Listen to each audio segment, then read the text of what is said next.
Ձեռք բերեք իտալական նրբագեղ ու բարձրակարգ սալիկների նշված տեսականին, վճարելով բացառիկ 4400 դրամ 1 քառակուսի մետրի համար։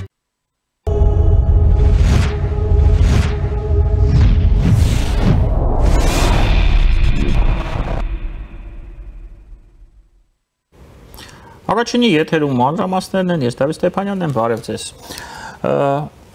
Աշխարհը շարունակում է փոփոխվել, փոփոխությունները բավականին արագ տեմպով են ընթանում, եւ այդ փոփոխությունների հիմքում ընկած է ոչ այնքան աշխարհաքաղաքական, չնայած սա բավականին մոդայիկ բառ է այսօր, որքան աշխարհատնտեսական հիմքերը եւ հիմնավորումները։ Եվ միշտ ցանկացած քաղաքականության հիմքում խոսքը գտնվում է գլոբալ մակարդակում, ընկած է տնտեսությունը, տնտեսական հարաբերությունները եւ այն կներեք բարի համար շահը, որը ընկած է ցանկացած երկրի, ցանկացած նույնիսկ գերտերության գործողությունների վեկտորի հիմքում։ Ես կարծում եմ, որ եկել է ժամանակը խոսել նաև այս դիտանկյունից, փորձել հասկանալ այն, ինչ կատարվում է այսօր Հայաստանի շուրջ, մեր սահմանների վրա, մեր գործընկերների եւ ընդհանրապես այն բոլոր ակտորների, որոնք շահագրգռված են մեր տարածաշրջանում եւ Հայաստանում։ Այս շատ կարևոր զրույցի համար մենք այսօր հրավիրել ենք միջազգային բիզնես փորձագետ Նարեկ Ալեքսանյանին։ Բարև ձեզ, պարոն Ալեքսանյան։ Բարև ձեզ։ Պարոն Ալեքսանյան, սկսենք վերլուծությունից, փորձենք վերլուծել իրավիճակը այս թեմայի շուրջ, այս թեմայի սահմաններում Հայաստանը ինչ առաջադիմություն է ցուցադրում, միգուցե ինչ խնդիրներ կան, ինչի վրա պետք է կենտրոնանալ, որովհետև մենք ձեզ հետ արդեն այդ քննարկումը ունեցել ենք երկու անգամ տարբեր ֆորմատներում, տնտեսական դիվանագիտությունը ցավոք շարունակում է մեզ մոտ առնվազն կաղալ։ Նախ ես շնորհակալ եմ, որ այս հարցին եւս մեկ անգամ անդրադառնում եք, որովհետեւ շատ դեպքերում տնտեսական դիվանագիտությունը ինքը ունիկալ երևույթներից է, որի որ միայն ձախողումներն են ակնհայտ դառնում, երբ որ այդ ամեն ինչը շատ գրագետ կազմակերպված է եւ շարունակական զարգացում ունի, ապա ինքը իր հերթին բերում է նրան, որ պետության թե պետության, թե միջպետական հարաբերությունները, թե պետությունում գործող գործարարների գործունեությունը մի քանի անգամ ավելի հստակ է, կարելի է երկարատև պլանավորել եւ այն պետություններն են գրագետ աշխատում տնտեսական դիվանագիտության ոլորտում, որոնց տնտեսվարողները եւ քաղաքացիները երբևիցե հարց չեն բարձրացնում, իսկ ում հետ մենք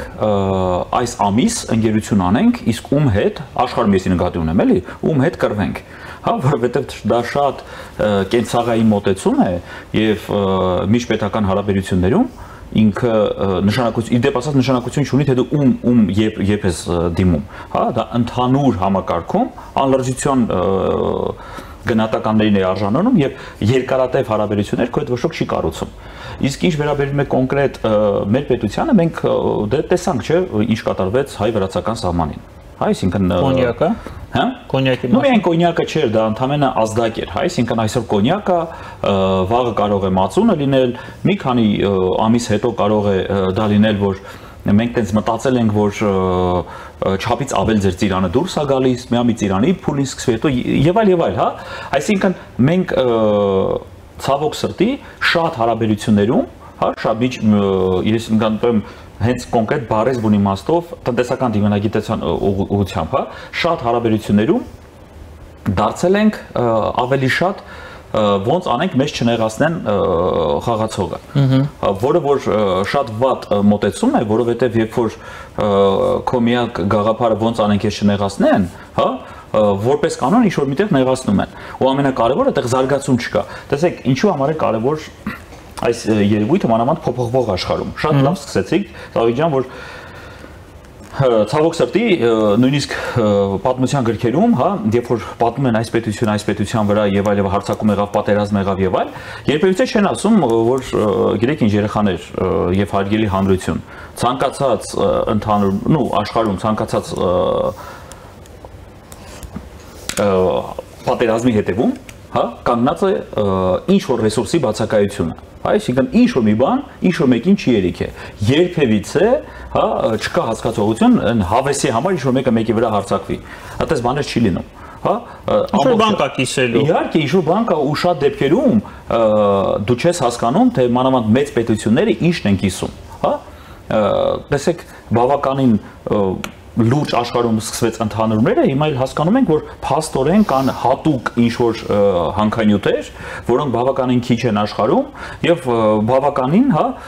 կոնցենտրացված մի 3-4 երկրում կան, ու այդ 3-4 երկրներում միամիտ, հա, 5-6 տարի առաջ սկսեցին ընդվզումներ ու չենք էլ հասկանում, թե ինչի համար այդտեղ սկսվել, հա, այսինքն պատասխանը 8 տարի հետո է առաջ գալիս, Ուկրաինայի մասին է։ Իհարկե, եթե պատկերացեք 13-14 թվականին, 12 թվականին, ասեն, որ Ուկրաինան այսպիսի ռեսուրսների տեր է, որոնք որ 15 տարի հետո դառնալու են աշխարհում թելադրող հանքանյութ։ Ինչպիսի պահված կլիներ նույն Ուկրաինայում, նույն իրենց քաղաքացիներ եւ այլն։ Այսինքն շատ դեպքերում քեզ ուղղորդում են ներքին օրակարգ, դու ամբողջ օրը զբաղված ես ներքին քաղաքական բամբասանքով, չիմանալով, որ հենց հիմա որպես արդեն միջազգային դիվանագիտական, տնտեսական դիվանագիտության օբյեկտ քեզանով ինչ որ մեկը ինչ որ միտեղ որոշում է կայացրել եւ քո օրով ինչ որ մի հատ պլան կա։ Հետո այդ պլանը սիրունձեով ներկայացնում է, որ պայմանական ընդվզումներ եւ այլ, ինչ ձև ուզենան կարան հետո սցենարը ներկայացնեն, բայց իրականում դրա հետևը կոնկրետ խոշոր խաղացողների շահն է ու դա նորմալ է։ Որ հենց ամբողջ գաղափարը Դավիթ ջան, նրա մեջ է, որ դա նորմալ է, մենք վերջի վերջո պետք է հասկանանք, որ այդ արդարության հետևից վազելը, հա, ընդհանրապես բնության մեջ կարելի է հարցականի տակ դնել այդ երևույթը, բայց որպես մարդ էակ, իհարկե մենք պետք է ձգտենք դեպի արդարություն, մանավանդ որպես քրիստոնյա, հա, ամբողջ գաղափարը հիմա ոնց անենք մեր պետության մեջ, որպեսզի սկսվի երկխոսություն, մասնագիտական համայնք, պետական պետություններ եւ բիզնես համայնք, ինչու համար, որպեսզի մենք կարողանանք հստակ գծել այդ տնտեսական դիվանագիտության վեկտորները, ու վեկտորները խնդրում եմ չխառնեք այսօր արդեն կլասիկ դարձած է դիվերսիֆիկացիայի հետ, որը ընդհանրապես ի նկատի ունեն եկեք Ռուսաստանում չվաճառենք Քաթարում, պարզմա Քաթարում կարանք մեղր վաճառենք 12 օր, բամնացած ժամանակը ինչ անենք, մեր ժողովրդին ինչով կերակրենք, այ վեկտոր ասածը դա երկարատև հարաբերությունները ու իդեպ ասած շատ ուղղություններով, որոնք որ ցավոք սրտի բաց թողված են, օրինակ գլոբալ հարավը, հա, որը որ բոլոր մասնագետների կողմից, առաջատար, նույնիսկ կորպորացիաների ղեկավարների կողմից այսուհետ հայտարարված է մոտակա 15 տարվա, հա, զարգացման վեկտոր։ Դե Թրամփի այդ մերձավոր հարաբերությունների ինչի մասին է։ Իհարկե։ Ու տեսեք, ինչ հետարքիր վարկագիծ ունի Տրամփը որպես կառավարիչ։ Իդեպ ասած շատերը քարկոծում են Տրամփին, հա, բայց եկեք ընդունենք, որ գոնե ունի վարկագիծ։ Այսինքն, գիտեք ինչ, դուք կարող եք ընդունեք կամ չընդունեք։ Հետո արդյունքը ցույց կտա, բայց գոնե իր որոշումների մեջ դու ինչ որ հետևողականություններ կարող ես փնտրել, դու հասկանում ես այդ մարդու կարմիր գծերը որտեղ են, դու հասկանում ես ում շահից է ինքը խոսում, որևէ որոշում, հա, որևէ քայլ արված չի, եթե մեջը չկա Միացյալ Նահանգների գործարարի կամ Միացյալ Նահանգներում գործող ընկերությունների շահը։ Շատ հստակ դրված է այդ ամենը։ Ու տեսեք, թվում էր թե Չինաստանին չի կարող պարտադրել, բայց արի ու տես համաձայնվեցին, չէ, 10 եւ 30%-ի։ Այսինքն նույնը հիմա հուլիսի 9-ից, հա, լինելու է Եվրոպայի հետ։ Հիմա այդ դեպքում հարց առաջանում, տեսեք, եթե հուլիսի 9-ից Եվրոպան 50% մաքսատուրքով է մտնելու Միացյալ Նահանգներ, աշխարհի ամենամեծ շուկան է, հա, դա նշանակում է ինչ-ինչ ապրանքներ չեն ունենա հնարավորություն վաճառվելու, հետևաբար այդ ապրանքների ավելցուկ է լինելու, ճիշտ է։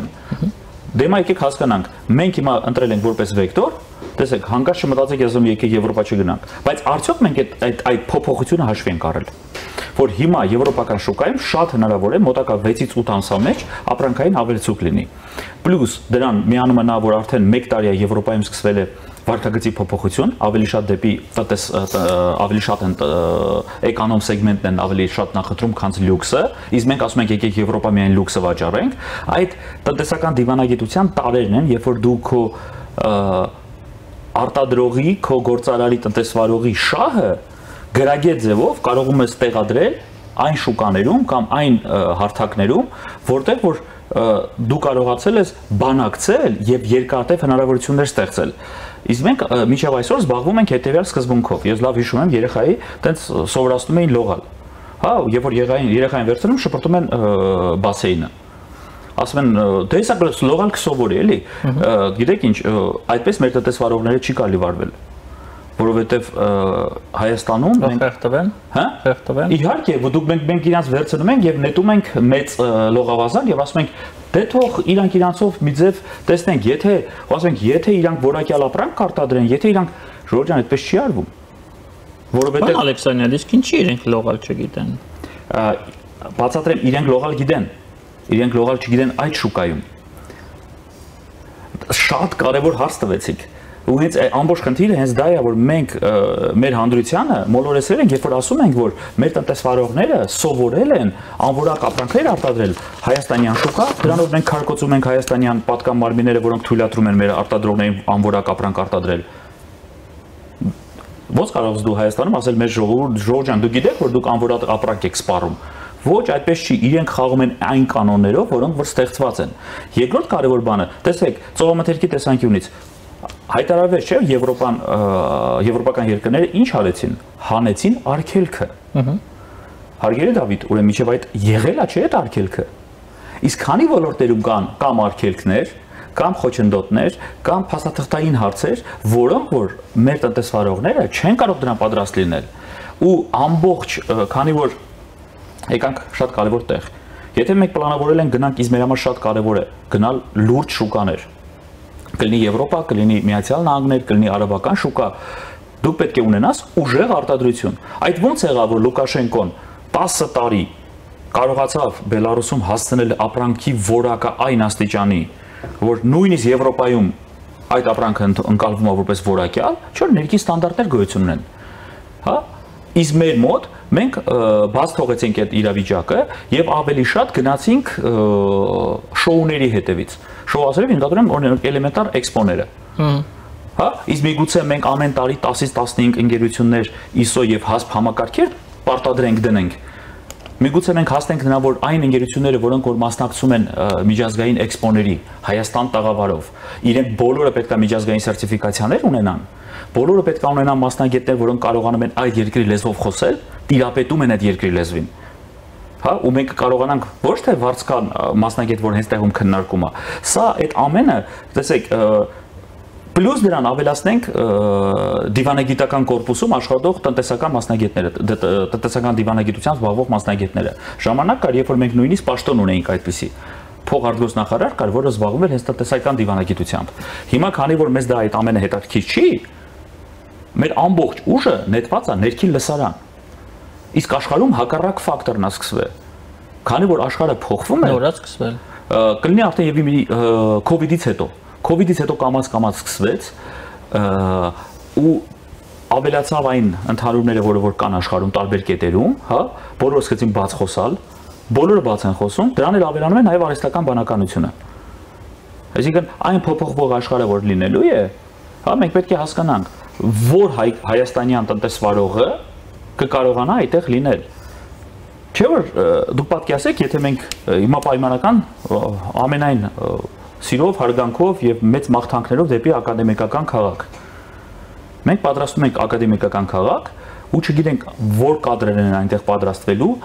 չէ՞ որ պայմանական այդ քաղաքը պատրաստ կլինի 5-ից 7 տարվա մեջ եւ այնտեղ դուրս եկող մասնագետները կլինեն եւս 5-ից 7 տարի հետո։ 14 տարի հետո ի՞նչ մասնագետ այնտեղից դուրս գալու։ Իսկ կարող ենք բիզնեսով, մասնագետներով ու աշխարհով մի հատ այդ ամեն ինչը հետազոտենք ու ճիշտ դիրքավորումներ անենք։ Ու սա պատմության մեջ եւս եղել է, սա առաջի դեպքը չի։ Այս վերջերս մի հատ հետաքրքիր թեզի հետ հանդիպեցի, Դավիթ ջան, ասում են հերիք է արտասահմանյան փորձերը բերեք Հայաստան։ Այսինքն մենք արդեն հասել ենք նրան, որ շուտով կլինի նաեւ Հայաստանի գլոբուսը։ Այսինքն հերիքը մենք այն աստիճանի չենք ուզում տեսնենք ու մեզ դա խանգարում է, որ մենք ասում ենք արտասահմանյան փորձը մի բերեք հայաստանյան պատմության, մի ասեք, մենք լրիվ ուրիշ ենք։ Ինչով ենք ուրիշ։ Եվ հետո գնում ենք Էմիրատներ, Դուբայ, Աբու Դաբի եւ հիանում ենք։ Ինչքան գեղեցիկ է այդտեղ, ինչքան զարգացած է։ Չէ՞ արտասահմանյան փորձն է, չէ՞։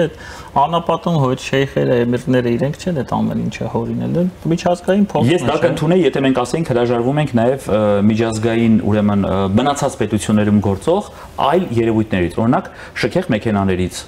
ասում են չպետք չի, ինչ եք միջազգային փորձը բերել։ Մենք ասում ենք չենք աշխատելու օրինակ քաղաքի կենտրոնական հատվածներում շքեղ շենքերում։ Ինչ եք այդ փորձը բերում։ Եկեք այդ ամեն ինչից հրաժարվենք։ Լինում է այն ինչ որ մեզ ձեռատալը մենք պահում ենք, բայց այն ինչ որ մենք իսկ միջազգային փորձը գիտեք ինչի համար է հետաքրքիր, որովհետև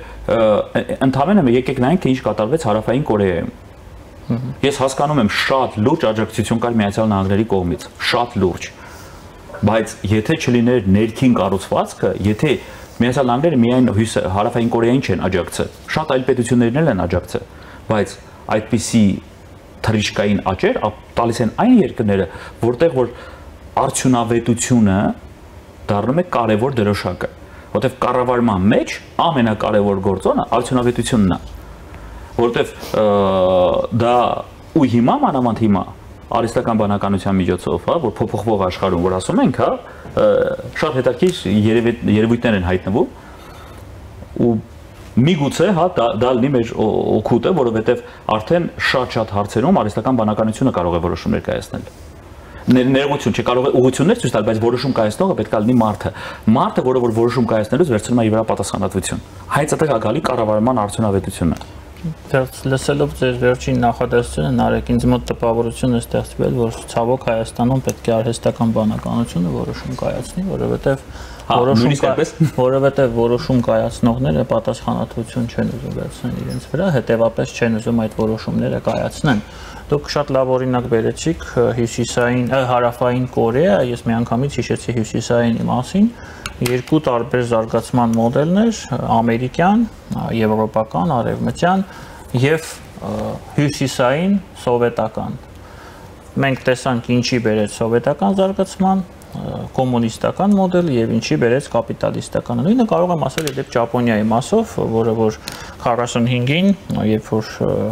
Ամերիկայի ոտքերի տակ հայտնվեց եւ հետո սկսեց զարգանալ Ամերիկայի, այդ թվում նաեւ ինչ որ առումով օգնությամբ։ Հիմա այս համատեքստում այսպիսի մի հարց, դեպ ավելի լավ օրինակ ունենք Վրաստանը, Սաակաշվիլյան Վրաստանը, որը ոչինչից դարձավ բավականին լավ երկիր, միջև ինչ որ պահ, երբ որ վրացական երազանքը չսկսեց քանդել այդ ամենը։ Ոսկե գնում է ընդհանուր առումով, որպես Բայց եկեք արդարության համար ասենք, որ Սաակաշվիլին ինքը 15 միլիարդի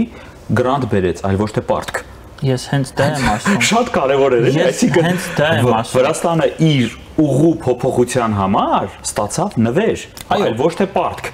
Մեր պարագայում, հա, մենք 2.5 անգամ ավելացրեցինք պարտքը 6 տարվա մեջ։ Հենց ես այդտեղ եմ տանում Նարեկ ջան, որովհետև մենք ուղին չենք փոփոխել։ Իհարկե։ Հիմա փորձենք հասկանալ ինչպես է քաղաքականություն, արտաքին քաղաքական վեկտորը եւ տնտեսական դիվանագիտությունը, տնտեսական զարգացումը եւ տնտեսությունը իրար հետ աղերեսվում եւ ինչպես վերջը արդյոք մեզ համար պարտադիր պայման է, սա էլ է շատ կարեւոր։ Արտաքին քաղաքական վեկտորի փոփոխությունը, որպեսզի փորձելով համադրվելով նույն Վրաստանի հետ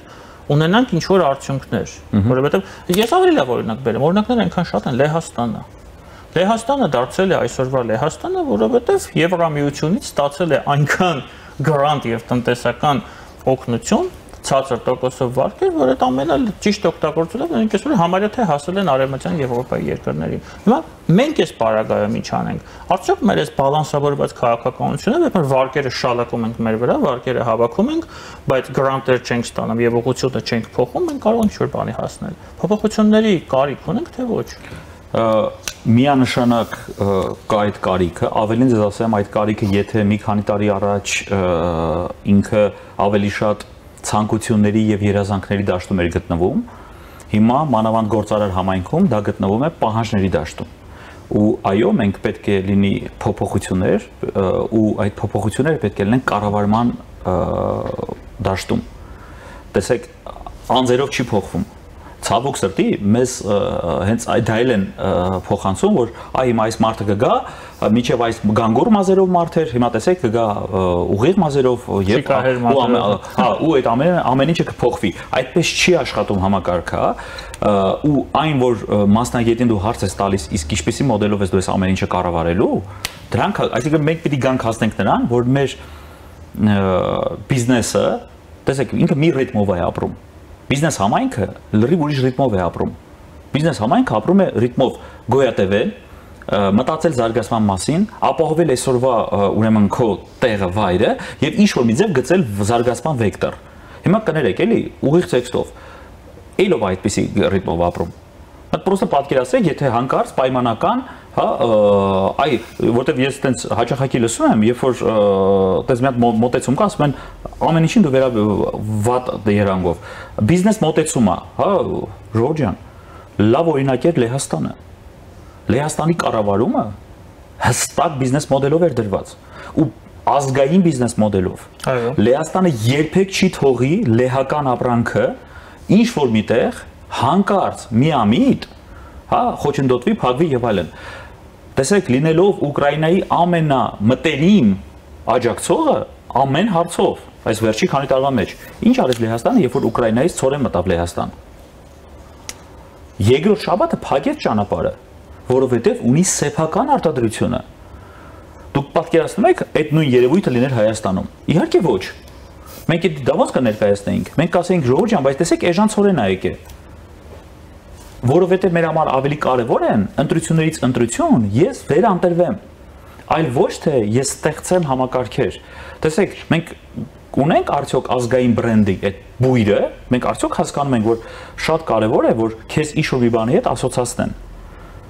Այսինքն, խնդրում եմ, լավ, տենց սիրում ենք, չէ՞, տենց խորհրդային միությունը։ Հա, խորհրդային միությունը մի քիչ տենց քարկոծել, բայց մենք ստացել ենք ժառանգություն կոնյակ, որը որ իդեպ ասած, ըստեղ էլ կա սխալ ընկալում, կոնյակը չի գողացվե, չի յուրացվե, դա ֆրանսիացի եղբայր ժողովրդին նվերն է եղել հայ ժողովրդին։ Ու անհատույց, անժամկետ տրված է եղել միայն էքսկլյուզիվ, որ դա Հայաստանում կար արտադրվի։ Խորհրդային միության տարիներին ու Հայաստանին է դա տրված եղել։ Դե հիմա այդ նվերը հետ էր ուզում։ Դե էտեն էլի, հենց դրան հասանք, ինչու մեր պահվածքն էր։ Եթե մենք իրանց հետ աշխատեինք, հավատացեք, որովհետև չէ որ այդ եղբայրական հարաբերությունների շրջանակում էր կարողացել նաև այդ գործարքը վաճառքի եւ այսօր ու լիքը հարցեր, հա, կոնյակի զատ մենք ունեցել ենք բավականին լուրջ հայաստանյան ապրանքներ, բավականին լուրջ, բայց մենք տեսեք, կար ժամանակ, երբ որ բոլորը խոսում էին Սևանի խեցգետնի մասին, տարածաշրջանային բրենդ էր, այն աստիճանի, որ Եվրոպա էր գնում էր բոլոր միլիոնավոր մեգապոլիս քաղաքները, տեսեք, կար այդ լուրջ փողեր, լուրջ ռեսուրսներ, լուրջ ինֆրաստրուկտուրա ապահովող երևույթ չկա ու մենք ընկած մեղավոր ենք ման գալիս։ Ժողովուրդ ջան, իսկ կլիներ դրան բավականին լուրջ վերաբերվել եւ առաջ տանել, հա, ու այսօր էլ մենք ունենք հայաստանյան արտադրողներ, ովքեր ստեղծում են մի բան։ Երբ որ մենք ասում ենք, իսկ ինչպես պետք է դա լինի, շատ հստակ, մենք պետք է հասկանանք այս կամ այն շուկայում, որ հայաստանյան ապրանքը ուստեղ շատ կարևոր է, ոչ թե ապրանքի տեսակի մասին եմ ես խոսում, այլ բրենդի։ Որ բրենդները մենք կարող ենք առաջ տանել, ամրացնել այդ երկրներում ու հիմա եկանք ամենակարևոր տեղին, այդ բրենդը իր հերթին պետք է ճանաչվի ինչ-որ միտեղ, հա, միգուցե ազգային բրենդ, միգուցե համակարգ ստեղծող բրենդ, որ հանկարծ այստեղ էլ կառավարման տեսանկյունից բիզնեսում մի բան չփոխվի ու այդ բրենդը, որտեվ չէ որ ցանկացած խոշոր բիզնեսի հետևում առելի մեծ քանակությամբ նաև մարդկային կյանքեր են, հա, ճակատագրեր եւ այլ եւ այլ։ Հետեւաբար մենք ռազմարտունաբերության մեջ չենք այսօր, որ ոնց որ տեսեք Գերմանիան կորցնում է ավտոպրոմը, բայց ամբողջ իր ֆոկուսը փոխել է դեպի ռազմարտունաբերություն։ Հա, նույնիսկ Լեհաստանն է մտածում մի քանի գործարաններ տեղափոխել, որովհետև աշխատուժի հետ կախված ինքը այնպիսի պայմաններ է ստեղծել, որ իր մոտ ավելի եկամտաբեր է լինելու լիքը բաներ արտադրել։ Գյուղատնտեսության ոլորտում նույն բանը։ Բայց մենք ում հետ ենք այդ ամենը անում։ Նայեք, տնտեսական դիվանագիտության մեջ կա այսպեսի մի հատ կոնցեպտ, երբ ասում են մրցակցելով համագործակցել, հա, մենք ում հետ ենք մրցակցելով համագործակցում։ Տեսեք, հոյակապ դիրքեր ունի վրացական գինին։ Մենք միջև այսօր միջազգային ցանկացած վայրերում իրար նայում ենք որպես մրցակից, բայց չէ որ մենք տարածաշրջանային նաև կարող ենք համագործակցության վեկտորներ ունենալ, որովհետև եվրոպական գինին իրար հետ համագործակցում են։ Իրենք էլ ունեն այդպիսի, այսինքն ոչ մի դեպքում հանգած չմտածենք էլի իսպանական կամ իտալական կամ ֆրանսիական գիներով։ Մենք կարող ենք ինչ-որ նիշա զբաղեցնել ընդհանուր ուժերով։ Տեսեք, մենք նույնիսկ դիտարկում ենք շատ դեպքերում, ասում ենք մենք պետք է հրաժարվենք, չգիտեմ, ռուսաստանյան շուկայից, եկեք այս ապրանքը արտադրենք եւ վաճառենք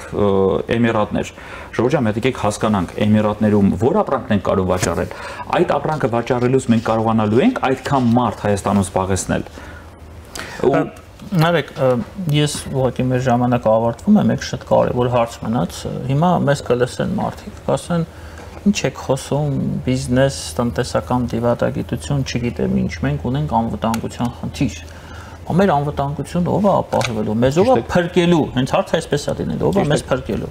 Այստեղից ես փորձեմ մեր զրույցի հունը մի քիչ փոխեմ, տեսեք, ես անձամբ միշտ վստահ եմ եղել եւ հիմա էլ եմ վստահ, մանավանդ այսօրվա փոփոխվող, այսպես ասեմ, Թրամփի աշխարհում, հա, որ անվտանգության ապահովելու հիմքում ընկած է իրականում տնտեսությունը, այդ նույն տնտեսական դիվանագիտությունը, մենք կան երկրներ, որոնց վրա որևէ մեկը չի հարձակվում այն պարզ պատճառով, որ դա որևէ մեկին պետք չէ, որովհետեւ բոլորը այդ երկրի հետ ունեն լավ երկուստեք շահավետ հարաբերություններ։ Օրինակ առաջինը ասենց նավսկիթկու դա նույն Արաբական Միացյալ Էմիրություններն են, հա, որևէ մեկին պետք չէ երկիրը գրավել, չգիտեմ, ոչնչացնել կամ այլ։ Հիմա մենք ինչպես փորձենք անել այնպես, որ ներկայացնենք մեզանով ինչ որ արժեք, հետաքրքրություն տարբեր երկրների համար, որը կստեղծի մի իրավիճակ, երբ որ Ադրբեջանը ուղղակի չի կարողանա մեզ վրա հարձակվել, որովհետև այդ դեպքում շատ լուրջ ակտորների, հա, ուղղակի շահերը կտրորի։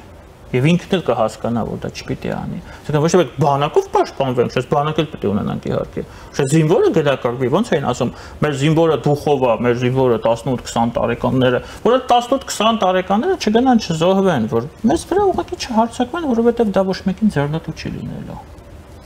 Տնտեսության միջոցով։ Դժվար հարց է, հասկանում եմ, բայց շատ դժվար ու ինքը բազմակողմանի է, միանշանակ տնտեսական դիվանագիտության հիմքում ընկած է անվտանգություն ապահովելը երկրի, երկարատև անվտանգություն եւ զարգացումը։ Երբ որ մենք ասում ենք տնտեսական դիվանագիտություն, մենք պետք է հասկանանք, որ այն սիմբիոզն է ներդրումների եւ արտահանման։ Հայաստանը շատ պարզ ֆորմուլա ունի։ Հայաստանում երբևիցե ոչ մի լուրջ ներդրում չի գալու, եթե ինքը չունի արտահանման պոտենցիալ։ Լուրջ, ինչի մենք մինչև այսօր չունենք մեգա պրոյեկտներ։ Որտեղ ներքին շուկան շատ փոքր է, պարզ է։ Ներքին շուկան բավականին փոքր է եւ եթե մենք ստեղծում ենք համակարգ, որտեղ այդ ապրանքը կարելի է ուրիշ տեղեր արտահանել ավելի լավ պայմաններով, քան ինքը կարող էր ուրիշ տեղ արտադրել եւ արտահանել, ապա Հայաստանը դառնում է բավականին գրավիչ։ Ու ցավոք սրտի, այստեղ եւս մենք մրցակցային դաշտում կորցրել ենք, այսինքն Ֆրանսիան իր ամենալուրջ ներդրումը տարածաշրջանում, թե պոտենցիալով, թե գումարով կատարել է Ադրբեջանում։ Սա ինչքան է մենք չուզենանք Ադրբեջանի գրագետ տնտեսական դիվանագիտություն է, որ բացի նրանից, որ իր հռետորաբանությունը բավականին ագրեսիվ է, բացի նրանից, որ ինքը միջազգային հարթակներում քարկոծում է Ֆրանսիան ու խաղում է հակաֆրանսիական խաղ նախկին գաղութներում եւ այլն, Նոր Կալեդոնիայում, ապրեք, ու այդտեղ ինքը այնպես է արել, իսկ ով ասեց, որ դա ներ չէր խաղում, որպեսզի այս ներդրումը բերեր իր մոտ եւ լրեսներ, հա, ու Ֆրանսիան այդ ներդրումը բերեց եւ դրանով փակում է, այսինքն գիտեք ինչ ասում, կարևորը վերջում լավ գործն է, հա, թե ինչ մեթոդներով են դրան հասել, այսօր ցավոք սրտի աշխարհը ոչ ոք չի ասում։ Գիտեք ինչ, հաղթ բան, այ մեթոդները վատն էին։ Իսկ հիմա, երբ որ մենք ասում ենք տնտեսական դիվանագիտության համար ստեղծել հնարավոր միջոցներ, անվտանգության տեսանկյունից, այո, դուք ամբողջովին ճիշտ եք։ Այո, մենք պետք է ունենանք հզոր բանակ, այո, այդ բանակը պետք է լինի տեխնոլոգիապես զարգացած ու հաջորդ պատերազմին պատրաստված, հա, հաջորդ ցավոք սրտի մենք դա էլ, հա, այնպես եղավ, որ մեր վրա փորձարկեցին դրոնները եւ ամբողջ աշխարհում դրոններ սկսեցին վաճառել։ Բայրակտարին լավ ռեկլամ արեցին։ Ու վերջում ձախողվեց։ Այդ Բայրակտար այսօր աշխարհում համարվում է ամենաձախողված անօթաչու թռչող սարքը, որտեվ նու, բայց մեր պարագայում ինքը կարողացավ այդ ինչի որտեղ մենք չէինք պատրաստվել դրան, ոչ թե իրանք այդքան լավն էին։ Ես մասնագետ չեմ, եթե թող մասնագետները հակադարձեն միգուցե ավելի լավ արգումենտներ կբերեն, պատրաստ եմ լսելու։ Ամբողջ գաղափար հետեւյալի մասին է։ Մենք այսօր պետք է նայենք ապրանքի ստեղծման շղթայում, լոգիստիկ շղթաներում, արժեքներ ստեղծող շղթաներում, որտեղ մենք կարողանանք մեր դիրքը այնպես վերցնել, որ անփոխարինելի դառնանք,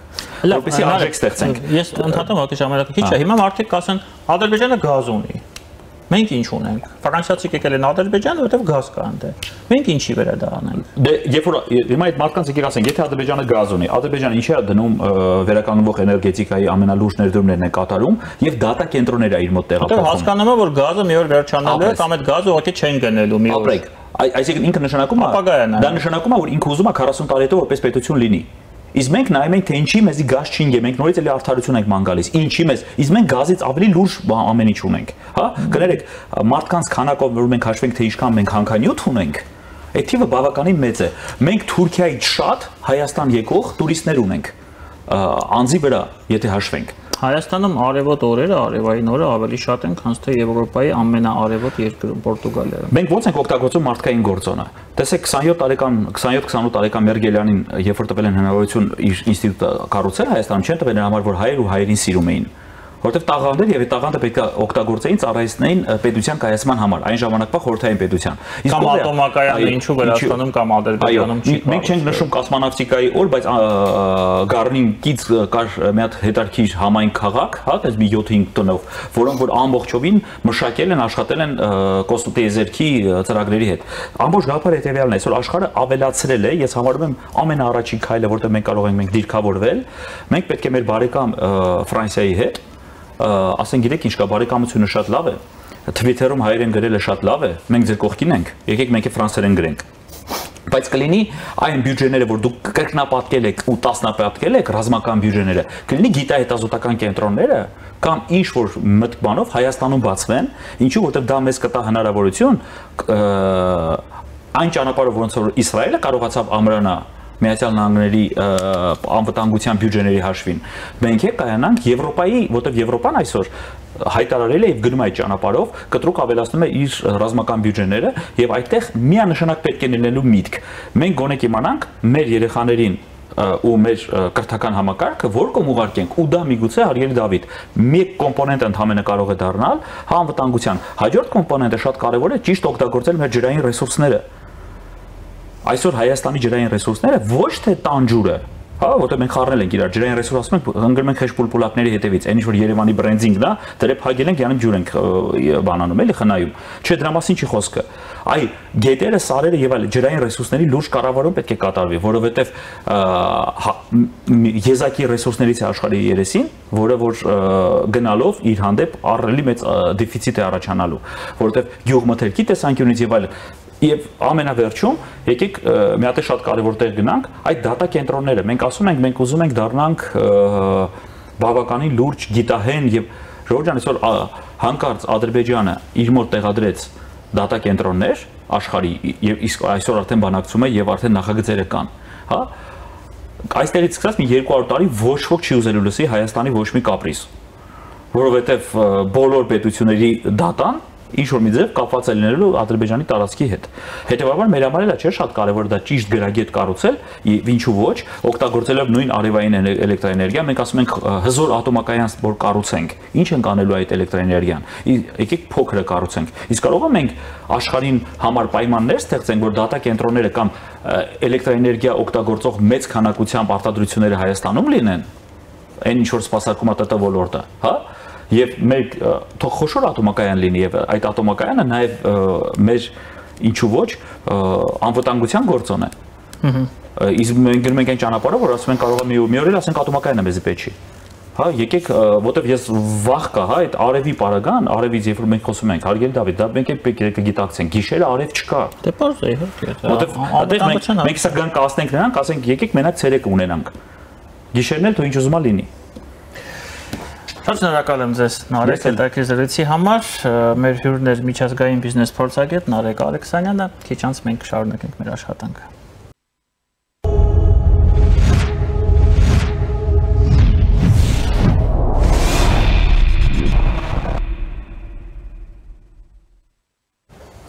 Մեր եթերը շարունակվում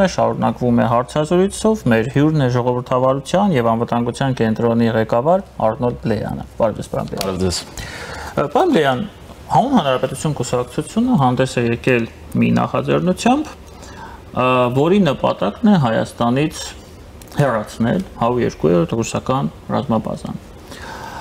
Առաջին հարցը, որը ես ունեմ ձեզ որպես այդ նախաձեռնության աջակից, հետևյալն է.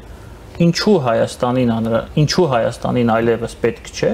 այդ բազան եւ ինչ գործոն է իրականում, ինչ դեր է խաղում այդ բազան այս պահին, սա պետք է ռեալ հասկանանք Հայաստանի անվտանգության ապահովման գործում, որովհետեւ կան կարծիքներ, որ Հայաստանի հայ-թուրքական սահմանը պահում է Հ-2 բազան։ Ժամանակին միջև Ջերմուկի վրա հարձակվել է միջև 20 թվականը, կային կարծիքներ, որ ընդհանրապես Հ-2 բազան Հայաստանի անվտանգության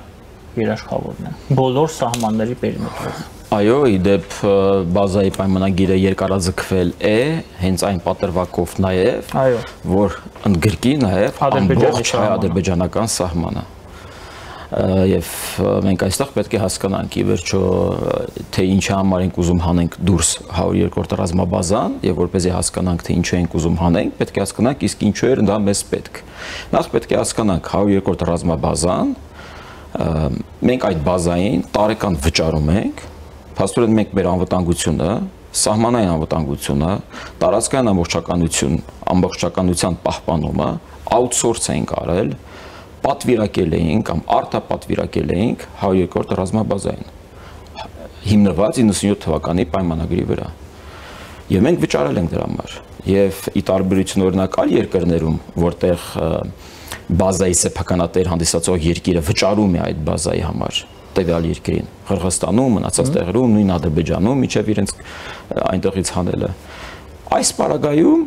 դա այդպես չէ եւ առ այսօր մենք վճարում ենք այդ բազայի համար, բայց փաստորեն նույնիսկ պայմանագրորեն արդեն դա խոցելի է, որովհետեւ մենք վճարել ենք եւ իրենք չեն կատարել, որովհետեւ այս պայդրությամբ Հայաստանի Հանրապետության տարածքից կան օկուպացված մասեր եւ քանի դեռ այնտեղ կան օկուպացված տարածքներ, դա նշանակում է, որ ոչ 97 թվականի երկկողմ հայ-ռուսական այդ բարեկամության եւ այլն պայմանագիրն է գործում, ոչ 102-րդ ռազմաբազան իր ֆունկցիան է կատարում, ոչ ընդ որում Երևանի օթային բազան է գործում, ոչ ՀԱՊԿ-ն է գործում, եւ այստեղ հարց է առաջանում, թե ինչի համար է դա պետք։ Մենք պետք է հասկանանք, որ 102-րդ ռազմաբազան,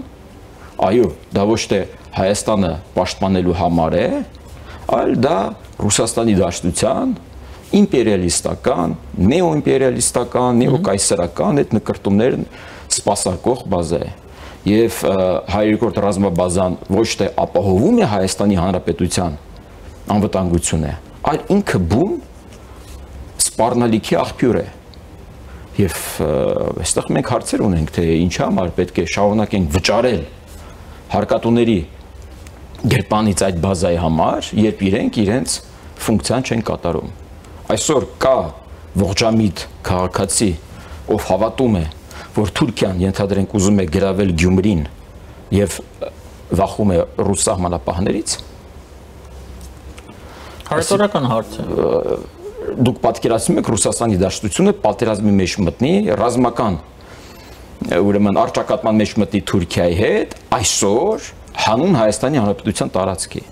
Այսինքն եթե նույնիսկ Ադրբեջանի դեպքում իրենք չգնացին դրան, նույնիսկ երբ Ադրբեջանը խոցում էր ռուսական ուղղաթիռը, իրենք ներողությունով բավարարվում էին։ Երբ ռուս խաղաղապահները սպանվում էին Արցախում։ Դեսպանին սպանեցին։ Ես խոսում եմ Ադրբեջանից։ Դեսպանը սպանվեց թուրքերի կողմից։ Թուրքերը նաև խոցեցին ռուսական ուղղաթիռ, ինքնաթիռ եւ լորիկներով վերջացավ այդ թեման։ Բայց հիշում ենք Վլադիմիր Պուտինի այն խոսքը, որ եթե թվում է իրենց, որ լոլիկներով պետք է սահմանափակվեն, չարաշատ սխալվում են։ Փաստորեն չարաշատ սխալվում էր Վլադիմիր Պուտինը, երբ նա խոսում էր դրանից։ Եվ այսօր մտածել, որ Ռուսաստանի Դաշնությունը այս կամ այն կերպ սանձում է Թուրքիային, նախ ես չեմ էլ հավատում, որ Թուրքիան նպատակ ունի Հայաստանի Հանրապետության վրա հարձակվելու։ Թուրքիան շատ ու շատ առիթներ է ունեցել, շատ ավելի բարենպաստ պայմաններում գնալ այդ գործողությունների, երբ օրինակ Ադրբեջանը պարտվում էր, Թուրքիան կարող էր ներգրավել եւ այլն եւ այլն։ Բայց դա տեղի չունեցել։ Եվ հետեւաբար իհարկե մենք չենք կարող 100%-ով վստահ լինել, որ ամեն ինչ օքեյ է, հա,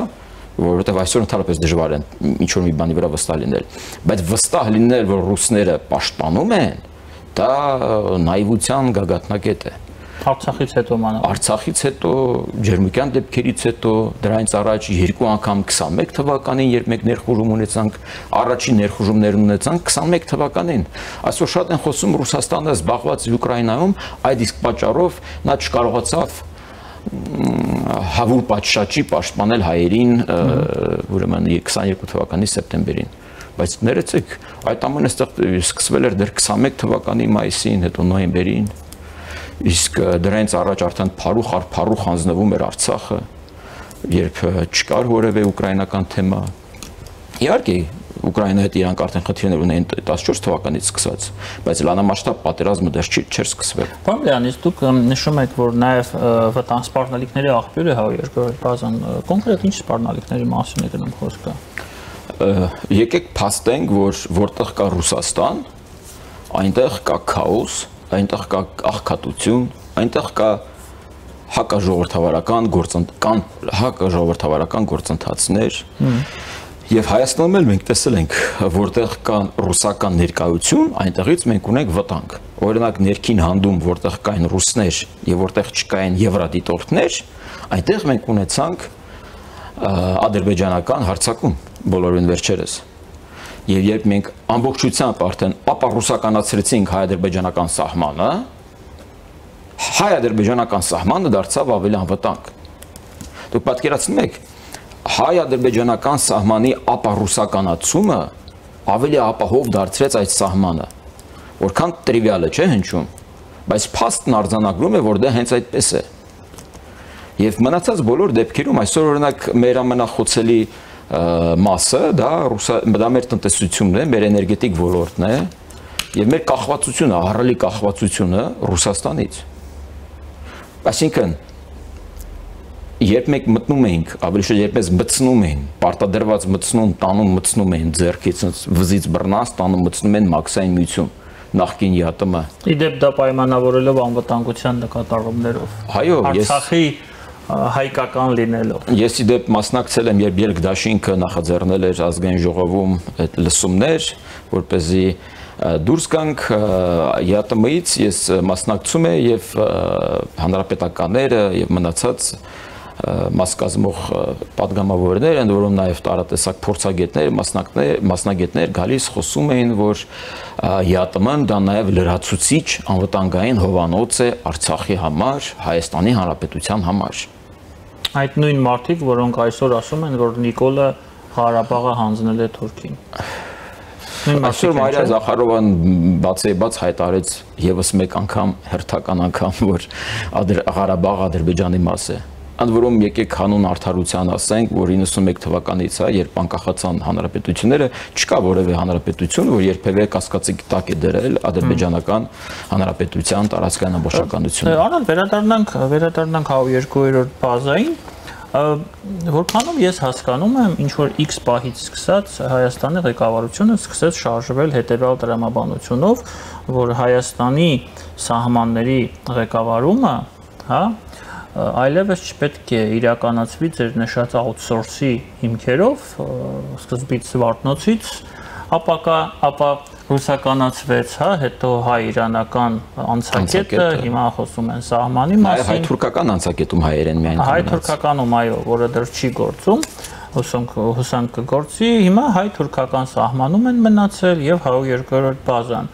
Ես ճիշտ եմ հասկանում, որ տրամաբանությունը հետևյալն է, եթե դու սկսում ես գործընթաց, պետք է այդ գործընթացը ավարտես, իսկ գործընթացի տրամաբանական ավարտը դա 102-րդ բազայի դուրսբերումն է Հայաստանից։ Արդյոք այդպիսի նպատակ կար, արդյոք այդպիսի նպատակ կա հիմա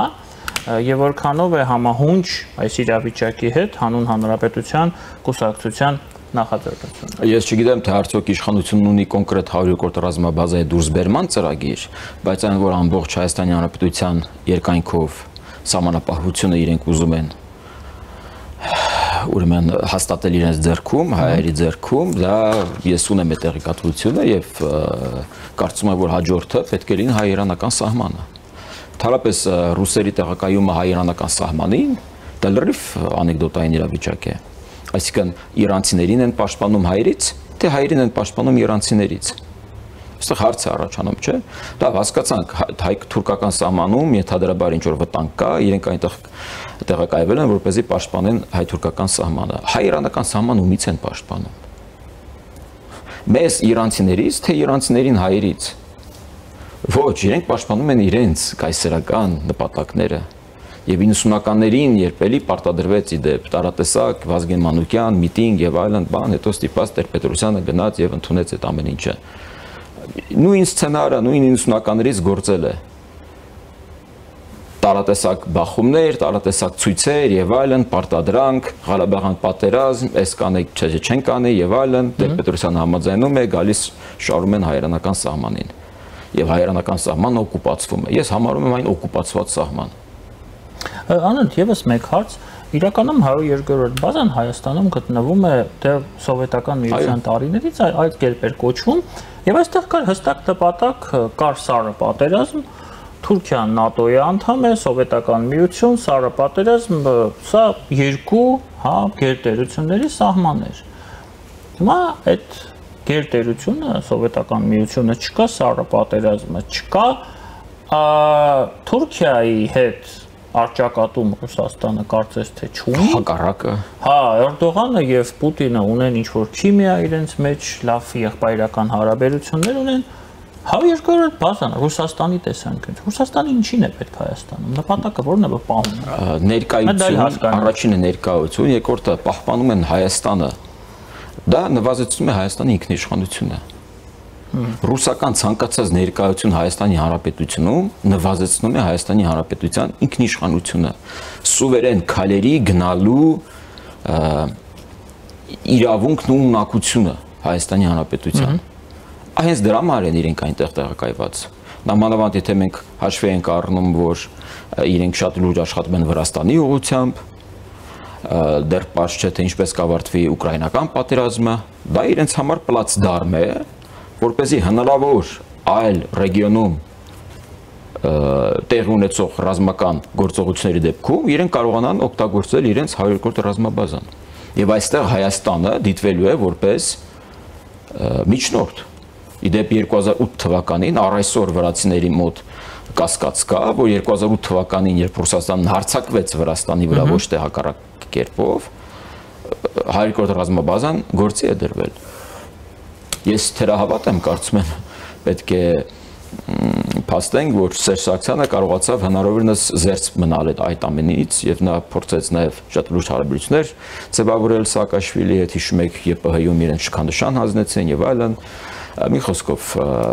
իդեպ այդ առումով մենք շատ ուշադիր ենք միշտ եղել Վրաստանի հետ կապված, 90-ականներին, երբ Վրաստանում իշխանություններ ընկած, շատ մեծ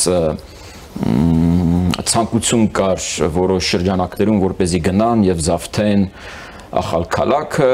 եւ պետք է ասենք, որ ապրի Տեր-Պետրոսյանը, որ նա չգնաց այդ քալին, ապրի Սերժ Սարգսյանը, որ նա չգնաց 2008 թվականին լուրջ բաների,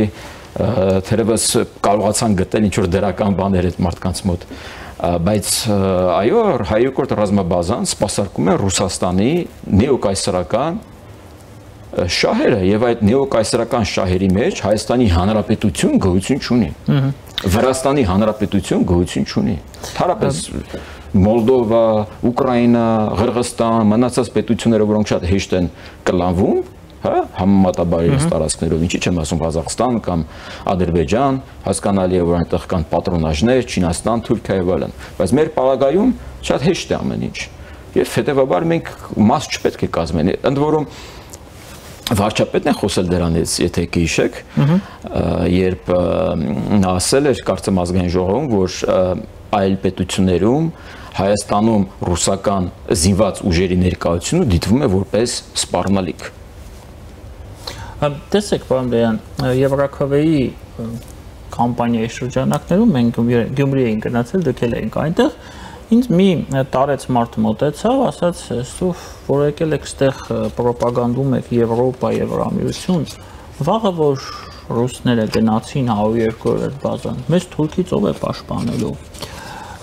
Կոնկրետ հարց, ես պատասխանեցի այն ժամանակ, ես ուզում եմ հիմա դուք պատասխանեք այդ մարդուն եւ այն բոլոր մարդկանց, ովքեր միջև այսօր ունեն այսպիսի թույլ կտամ ինձ գնահատական հնչեցնել սխալ մտածելակերպ։ Տեսեք, հայ-ադրբեջանական սահմանում ջերմուկի տարածքում կային ռուս ուղեկալներ տեղակայված եւ իրենց գործառույթներ ապահովելու հայ-ադրբեջանական սահմանի անխախտելիությունը։ Իրականում ինչ է տեղի ունենում։ Մի քանի ժամ ադրբեջանական զինուժի ներխուժումից առաջ իրենք թե կոորդինատեր են փոխանցել ադրբեջանցիներին, ընդ որում իրենք ունեն դրա համար միջպետական ուրեմն պայմանագիր հետախուզական տվյալների փոխանակման թե իրենք թարապես հենակետերը թողել են, լքել են եւ գնացել են։ Այսինքն նույն բանը լինելու է հայ-թուրքական սահմանին։ Եթե Թուրքիան ինչ որ X պահի որոշեց, որ նա ուզում է հարձակվել Հայաստանի վրա Գյումրիում, այդ շրջանում, ռուսները միայն օժանդակելու են։ Այսինքն ռուսների տեղակայումը այնտեղ ոչ թե նրա համար է, որպեսզի անկած թուրքերը չմտածեն դրա մասին, այլ իրենց տեղակայումը այնտեղ լրացուցիչ հանգամանք է, որպեսզի թուրքերը մտածեն դրա մասին, որովհետև այնտեղ իրենք եղբայրներ ունեն, ովքեր կօգնեն, կօժանդակեն եւ անխոչնդոտ կթույլատրեն, որ կոորդինատերով ամենիչով կսպասարկեն, որպեսզի գնան եւ գրավեն Գյումրին, որն այսօր արդեն կոչվում է լենինական ընտրություններից հետո կամ պուտինական, միգուցե կանվանափոխեն, չգիտեմ։ Սա է իմ պատասխանը։ Մենք պետք է աշխատանք կատարենք ուրեմն քաղաքացիների հետ եւ դա նաեւ հետևանք է այն բանի համար, որ մենք ունենք ահռելի ռուսական տեղեկատվական ներկայություն Հայաստանում։ Իսկ այդ տեղեկատվությունը ապատեղեկատվություն է։ Այդ տեղեկատվությունը խոսում է նրա մասին, որ քանի ռուսը կա, թուրքը մեզ չի ուտի։ Սա հակառակը։ Ռուսը կար, թուրքը մեզ ուտում էր, թուրք ես նկատում եմ ադրբեջանցինել։ Ռուսը կանգնած նայում էր, կողքից ծխում էր ու զվարճանում էր ու վայելում էր։ Վերջում էլ իդեպ երբ փակում էին այդ մշտադիտական այդ կենտրոնը Աղդամում, ռուս կարծեմ գեներալներից մեկը հայտարարեց կամ այդ բազայի ղեկավարներից մեկը հայտարարեց, որ մենք ապահով ազատագրեցինք Ղարաբաղը եւ հանձնեցինք Ադրբեջանին։ Սրանից ավել ինչ է պետք։ Պուտինի նկարի ներքո մեր արցախայերը գաղթում էին։ Ինչ իմաստ է խոսքը գնում։ Այսինքն եթե Ռուսաստանը Ադրբեջանի դեմ չի հանդգնել, ենթադրենք ինքը ուզում էր, բայց չկարողացավ էլ այնպես։ Թուրքիայի դեմ է ինքը հանդգնելու։ Կանգեյան, անդրադառնանք նաև մեկ այլ հարցին, ընդհանուր առմամբ Հայաստանը արդեն վաղուց Հայաստանում մեկնարկել է նախընտրական կամպանիան 2026-ի խորհրդարանականների ընտրություններին, իհարկե ոչ պաշտոնական, բայց այնուամենայնիվ ես շատ իրադարձություններ դիտարկում եմ այս համատեքստում, ըստ ձեզ եկեղեցի կառավարություն, Քոչարյան, Սերժ Սարգսյան, մի քանի գործընթաց եմ միացնում իրար, ժամանակը շատ է, շատ չէ կներեք։ Քոչարյան, Սերժ Սարգսյան, հակասությունները եւ հակամարտությունը, տարբեր քաղաքական դերակատարների շահերը, որոնք այսօր ակնհայտ կերպով մտնում են հակամարտության մեջ, այս ամենը մեկ ընդհանուր գործընթացի մաս է, նախընտրական այդ 26-ի, թե կան ինչ-որ այլ նկատառումներ, միգուցե նպատակներ, միգուցե ինչ-որ բան սխալ եմ հասկանում։ Ես կարծում եմ պետք է մենք, եթե մենք խոսում ենք եկեղեցից, ներողություն վեհափառից, ես պետք է տարանջատեմ դա։ Վեհափառ arczepiskopos-ն է, դա առանձին է, եկեղեցին ընդհանուր առանձին է, սա խոսում են, որ սա իշխանությունը հարձակվել է եկեղեցու դեմ, ես դա այդպես չեմ դիտարկում, կա առճակատում, քաղաքական հայտ ներկայացրած եկեղեցականների դեմ եւ իշխանության կողմից եւ չխոսել աշխարհակաղակական կոնսպեկտից այդ ամենի մասին խոսելուց, դա նշանակում է, որ ամենակարևորը չնկատել են փղին, հա, մութսենյակի մեջ։ Պատկերացնում եք 2020 ռուսական փղին։ Այո, ռուսական փղին։ Պատկերացնում եք 2020 թվականի 44-րդ պատերազմից հետո 2021 պարտությունից հետո 2021 թվականին երկու անգամ Հայաստան-ադրբեջանական զինուժի ներխուժումից հետո եւ այնտեղ իրենք մնացել են առ այսօր։ Հետո 22 թվականին Ռուսաստանը ցեղասպան պատերազմ է սկսում Եվրոպայի սրտում Ուկրաինայում փետրվարին։ Հետո սեպտեմբերին արդեն ադրբեջանական զինուժը հարձակվում է Հայաստանի վրա։ Այդ ամենից հետո 1.5 ամիս անց վեհապար Գարեգին II ժամանում է ռուսական դեսպանատուն ստանալու շքանշան Վլադիմիր Պուտինի անվան թե իրից մի խոսքով։ Հասկանում եք, լավ, մի կողմ դնեք այդ ինչ որ եղել է, բայց այն հանգամանքը, որ Գարեգին Բ-ն է գալիս Ռուսաստանի դեսպանատուն ստանալու այդ շքանշանը, ոչ թե Կոպիրկինն է գնում Էջմիածին եւ հայտնում եւ հանձնում այդ շքանշանը, խոսում նրա մասին, թե ով ում է հաշվետու։ Ով է ում տերը։ Ով է ում տերը։ Դուք ասում եք առաքելական եկեղեցու Հռոմի պապը Գարեգին Բ-ն է։ կաթոլիկ եկեղեցի կա, չէ՞։ Կաթոլիկներինը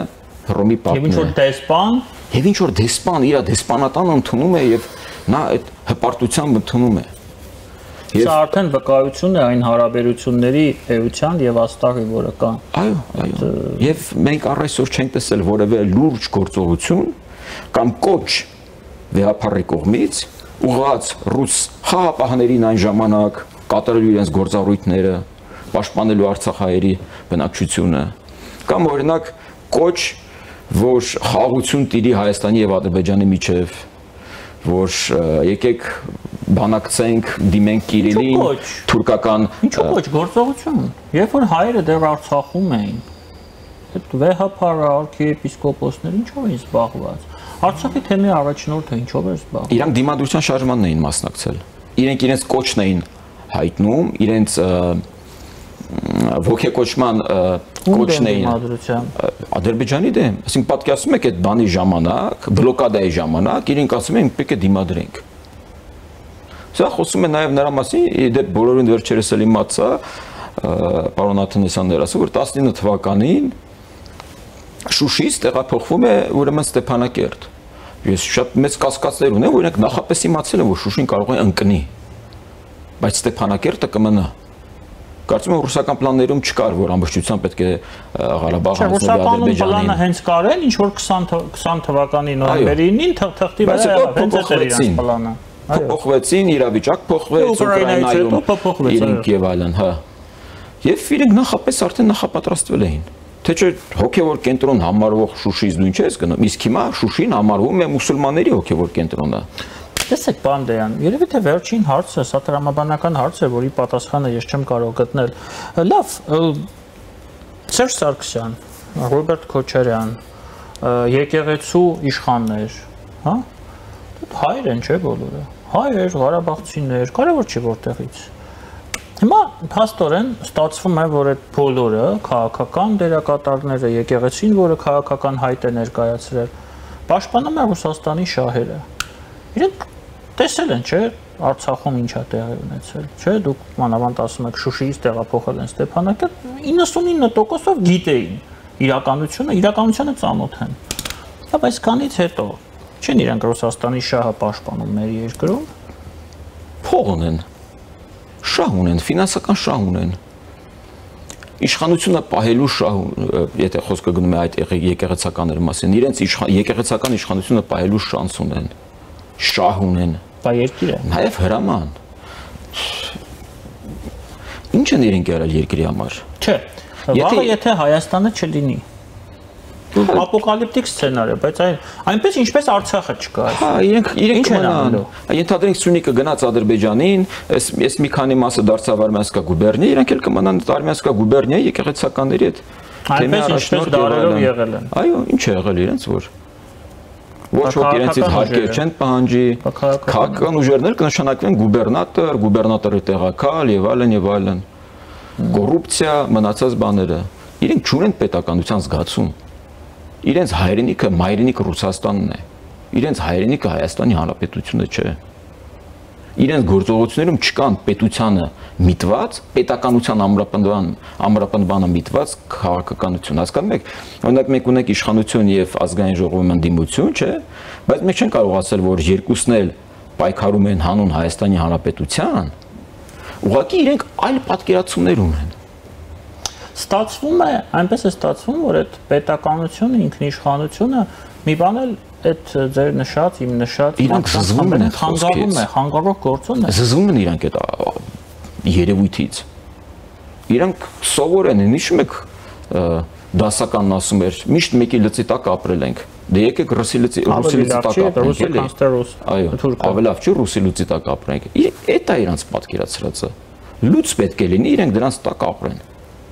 Փողը լինի եւ այլն, գնան, հանդիպեն, ճաշկերույթ, կենաց եւ այլն, էս է իրենց պատկերացրածը։ Պետականությունը էս է իրենց պատկերացրածը։ Բայց բան բլեն, այստեղ էլ կա է հակափաստարկ Արցախում, բայց դա տեղի չունեցավ է։ Արցախի ղեկավարներն են այդպես մտածում։ Մբաքվում են իրենք։ Այ շատ լավ բան եք ասում։ Բա դրա հետ ինչ անում։ Իրենք չեն մտածում, որ կարող է նույն ճակատագրին արժանանան։ Մեր մասին չեն մտածում, մենք մեր մասին թքած, մեր վրա թքած ունեն, բա իրենք լավ։ Չեն մտածում, որ նույն ճակատագրին կարող են արժանանան։ Լավ չէ, որ այդ մարդիկ ամբողջովին սպասարկել են ռուսական շահը։ Դավիթ Բաբայան, մնացածները։ Շատ ժամանակ Դավիթ Բաբայանը երբ խոսում էր, քեզ թվում էր թե չեմ Լավրովի տեղականն է խոսում։ Բաբայանը որևէ մեկը հակառուսական հայտարարություն երբևիցե առաջ չկար։ Ամիսը մեկ զանգում են Մերձնեստրի վարչապետի հետ քննարկում էին արգոսնախարարը, ինչ որ բաներ էին անում, ֆուտբոլ էին խաղում եւ այլն եւ այլն։ Մեկի մտքով չէր անցնում զանգեին նաեւ Կոսովոյի վարչապետին կամ արգոսնախարարին։ Հələ այդ օրինակը չեն տեսնում, թե ինչ։ Ինչե հաշվարկն եմ ուզում հասկանալ, ես հասկանամ այդ մարդկանց մտածելակերպը, տրամաբանությունը, եկեղեցին հասկացանք։ Մեկը Ամերիկայում է, մեկը չգիտեմ որտեղ է, Արցախի arczepiskopոսն է, լավ բամանացած է։ Մնացածն էլ հոբակվում։ Մեկն էլ կարող որ ասում էր անպայման մնալու է, պաշտպանելու է միջև վերջ դադիվանքը, բայց այսօր կարծեմ նահանգներում է ապրում։ Իրենք նույն նպատակը ունեն։ Հնարավորինս լավ ծառայեն, քանի փողը գալիս է քեշ ռուբլյով վերցնեն, դարձնեն դոլար, եվրո եւ այլն, տաներ առնեն, անեն, հետո մի X պայի դե Արցախից ճողոպրել է դժվար կլիներ։ Արցախը չճանաչված հանրապետություն էր, օկուպացված էր ռուս-ադրբեջանական զինուժի կողմից եւ այնտեղից ճողոպրել է դժվար կլիներ։ Հայաստանում հնարավոր է ավելի շատ մանևրելու դաշտ կա, Վրաստանի սահման կա, Իրանի սահման կա, թուրքերին փող տալ, սահման անցնել կա, հասկանում եք, շատ ավելի լայն է դաշտը, սեփական ինքնաթիռ կա, ուղաթիռ կա, նստես գնաս։ Շատերը արդեն քաղաքականություն ունեն ԱՄՆ-ի կամ Ֆրանսիայի, այո, իհարկե։ Կամ չգիտեմ, Հունաստանի։ Դա մի ուրիշ երևույթ է, իրենք քաղաքացիություն են ստանում Միացյալ Նահանգներում, բայց պարտադրում են, որ մենք ապրենք ռուսական օրենքներով եւ ռուսական լծի տակ։ Շատ տխուր հարցազրույց ստացվեց մեզ մոտ, պարոն Բլեյան, բայց կարծում եմ սթափեցուցիչ է շատերի համար, հուսով եմ, որ այդ սթափեցուցիչ ազդեցությունը իրականում կլինի։ Որպես վերջաբան ուզում եմ հորդորեմ մեր դիտորդներին, ունկնդիրներին, որպեսզի ստորագրեն change.org կայքում այդ նախաձեռնությունը, որպեսզի այդ խոսույթը ձևավորվի եւ ի վերջո 102-րդ ռազմաբազան դուրս գա Հայաստանի Հանրապետությունից, որովհետեւ այն